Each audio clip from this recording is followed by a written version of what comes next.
வேதம் சொல்லுகிறது, சபை கூடுவர் நீங்கள் விட்டு விடாதீர்கள், ஆதியிலிருந்து அன்பு உண்மையில எனக்கு குறை ஒன்று வேதம் சொல்லுகிறது. வார வாரம் ஞாயிற்றுக்கிழமையானால் ஒரு சகோதரி தேம்பி தேம்பி தேவாலயத்தை அழுது கொண்டிருந்தார்கள். வந்தா எல்லாம் அற்புதம் அடையாளம் மாறிட்டாங்க.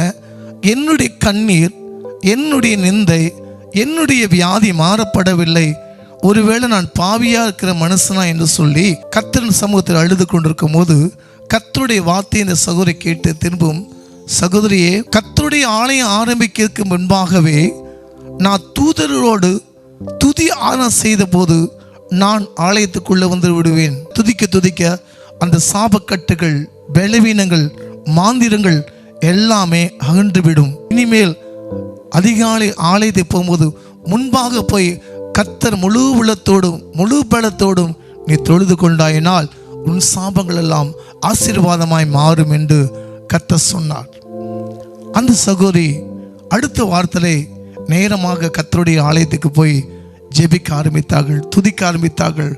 கர்த்தர் காரியங்களை மாறுதலாய் மாற்றினார்.